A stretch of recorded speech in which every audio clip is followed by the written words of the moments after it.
अस्सलाम वालेकुम। Knowledge bundle में मैं आपकी होस्ट एक बार फिर आपकी खिदमत में हाजिर हूँ।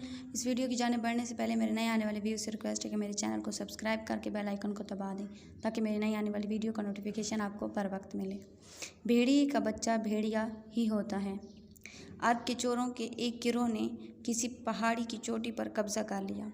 इन चोरों से इस पहाड़ी का कब्जा छुड़ाने के लिए उस वक्त के बादशाह का लश्कर भी आजिज़ रहा। वो चोर पहाड़ के एक महफूज तरीन गार में पनाह ले चुके थे। बादशाह वक्त को इनके मशीरों ने मशवरा दिया कि इन लोगों की शर पर काबू ना पाया गया तो इनका शर इसी हद तरह बढ़ता जाएगा और फिर इन पर काबू पाना बहुत मुश्किल हो जाएगा। जो दरख्त अभी जड़ पकड़ रहा था उसे उखेड़ना बहुत ज़्यादा आसान है बानिस्बत उसके कि वह जड़ पकड़ जाए। अगर वो मुकम्मल दरख्त बन गया तो फिर इसे जड़ से उखेड़ना ज़्यादा मुश्किल होगा। अगर किसी चश्मे की इब्तदा में ही किसी सुई से रोक दी जाए तो वो रुक जाता है, मगर जब वो चश्मा पूरी आबोताब से बहना शुरू हो जाता है तो फिर किसी हाथी के ज़रिए भी उसे रोकना मुमकिन नहीं होता। चुनांचा बादशाह ने फ़ैसला किया कि इन डाकुओं की जासूसी करवाई जाए। जिस वक्त वो डाकू लूट मार करने के लिए चले जाएं तो उनके क़याम गाह वो गार खाली हो गई। बादशाह ने तजर्बाकार और लड़ाई के माहिर सिपाहियों को इस गार की एक घाटी में तैनात कर दिया। रात गए जब वो चोर लूट मार के बाद वापस लौटे तो थके मारे उन चोरों ने अपने हथियार उतारे और लूटा हुआ माल रख कर सो गए।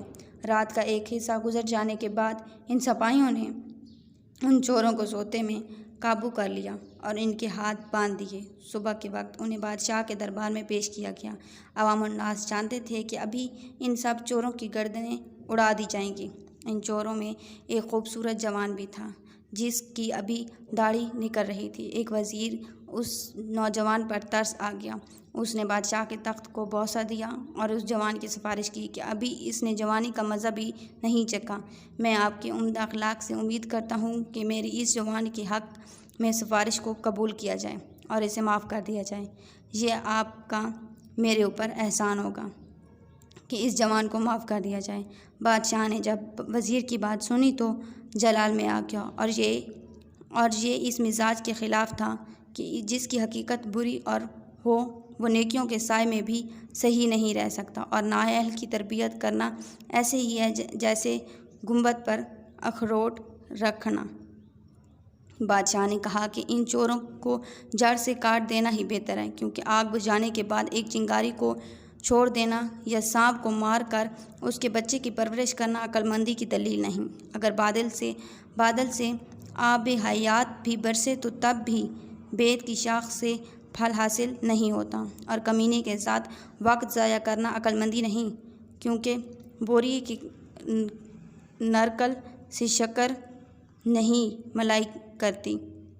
वज़ीर ने जब बादशाह का मौक़िफ़ सुना तो रज़ामंदी ज़ाहिर करते हुए बादशाह की राय को सराहा और अर्ज़ किया कि बादशाह का फरमान अपनी जगह दुरुस्त है, मगर उनकी सोबत में रह कर ये जवान ज़रूर उन्हीं की मानद हो जाता है और अगर ये नेकियों की सोबत में रहा तो हो सकता है ये नेक भी हो जाए।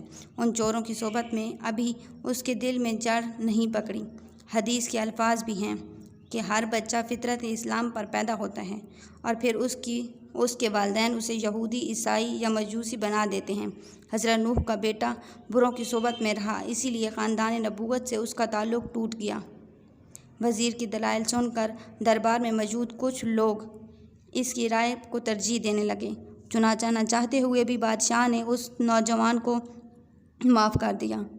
रुस्तम ने अपने बाप ज़ाल से कहा था कि दुश्मन को कभी कमज़ोर नहीं समझना चाहिए और उस वक्त उसके बाप के बाल सफ़ेद थे।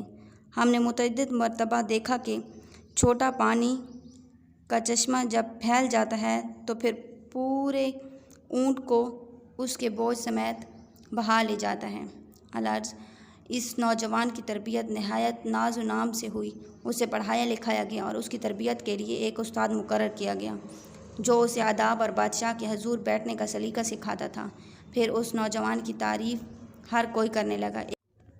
بادشاہ کے سامنے اس کی خوبیاں بیان کیں کہ اچھے استاد کی تربیت سے وہ جوان نیک ہو گیا ہے اور اس نے اپنی تمام تر برائیاں ترک کر دی ہیں۔ بھیڑیے کا بچہ بھیڑیا ہی ہوتا ہے، اگرچہ وہ انسان کی تربیت میں رہے اور موقع ملنے پر وہ اپنی پرانی خصلت کی جانب لوٹ جاتا ہے۔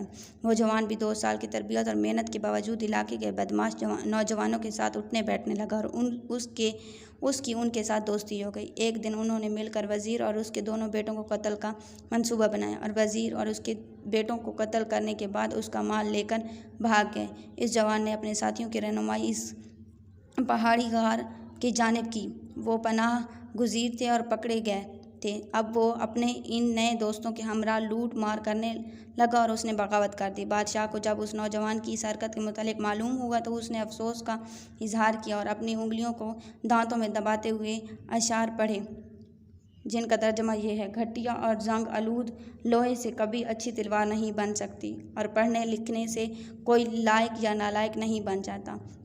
بارش کے پانی میں جو پاکیزگی ہے اس میں کوئی شک نہیں، مگر باغ میں پھول اگتے ہیں اور بنجر زمین میں کبھی پھول نہیں اگتے، کیونکہ اس میں وقت ضائع ہوتا ہے۔ بروں کے ساتھ نیکی، نیکوں کے ساتھ برائی کرنا ہے۔ آج تک کے لیے اتنا ہی۔ انشاءاللہ ایک نئی ویڈیو کے ساتھ آپ کی خدمت میں دوبارہ حاضر ہوں گی۔ تب تک کے لیے اللہ حافظ۔